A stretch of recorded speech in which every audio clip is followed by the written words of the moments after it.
50 ಜನ ನಮ್ಮ ಸಂಸ್ಥೆಯಲ್ಲಿ ಇವತ್ತು ಕಾರ್ಯನಿರ್ವಹಿಸ್ತಾ ಇದ್ದಾರೆ. 60,000 ಜನರಿಗೆ ನಾವು ಉಚಿತವಾದ ಶಸ್ತ್ರಚಿಕಿತ್ಸೆಯನ್ನು ನಮ್ಮ ಸಂಸ್ಥೆಯಿಂದ ನಾವು ಮಾಡಿಕೊಟ್ಟಿದ್ದೀವಿ. ಇಷ್ಟೆಲ್ಲ ವೈದ್ಯಕೀಯ ಕ್ಷೇತ್ರ ಬಿಟ್ಟು ರಾಜಕೀಯವಾಗಿ ತಾವು ಯಾಕೆ ಬಂದಿ ಸರ್? ಮೊದಲಿಂದಲೂ ನನಗೆ ಸ್ವಲ್ಪ ರಾಜಕೀಯ ಕ್ಷೇತ್ರದಲ್ಲಿ ಆಸಕ್ತಿ ಇತ್ತು ಮತ್ತು ನಾನು ಮೊದಲಿಂದಲೂ ನನಗೆ ಜಾತ್ಯತೀತದ ಬಗ್ಗೆ ಬಹಳಷ್ಟು ಅಭಿಮಾನ.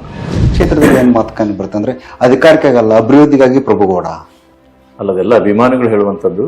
ಬಟ್ ನಾನು ಜನಸೇವೆಗಾಗಿ ದಿನದ 24 ಗಂಟೆಗಳ ಕಾಲ ಅವರ ಸೇವೆಗಾಗಿ ನಾನು ಇರಬೇಕು. ಓಕೆ ಸರ್, ಈಗ ತಾವು 2028 ಪಕ್ಷ ತಮ್ಮ ಗುರುತಿಸ್ಬೋದು ಸರ್?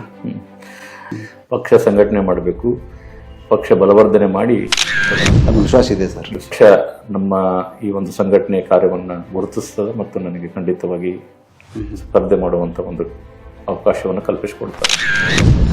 ನಿಮಗಿಂತಲೂ ಕ್ಷೇತ್ರ ಜನತೆ ನಿಮ್ಮನ್ನ MLA ನೋಡ್ಬೇಕು ಅನ್ನೋ ಒಂದು ಆಸೆ ಸರ್. ಸ್ವಾಭಾವಿಕವಾಗಿ ನನ್ನ ಜೊತೆ ಇರುವಂತ ಎಲ್ಲ ಅಭಿಮಾನಿಗಳ ಒಂದು ಆಸೆ ಏನಂತಂದ್ರೆ ನಾನು ಶಾಸಕನಾಗಬೇಕು.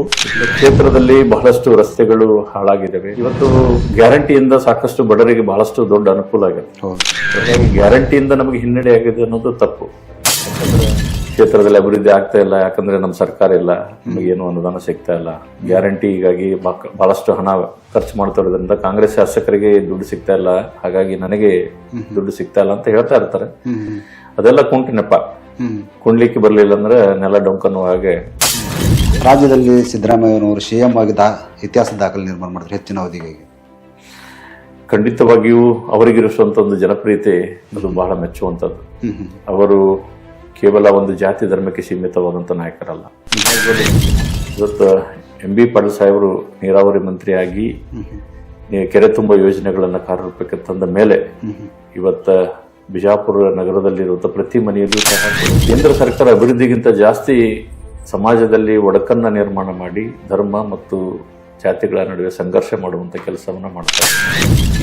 ಸರ್ಕಾರ ನಮ್ಮ ಅಧಿಕಾರಕ್ಕೆ ಬಂದಾಗ ಬಿಜೆಪಿ ಸರ್ಕಾರ 2,47,000 ಕೋಟಿ ಸಾಲವನ್ನ ನಮ್ಮ ತಲೆಯ ಮೇಲಿಟ್ಟು ಹೋಗಿದೆ.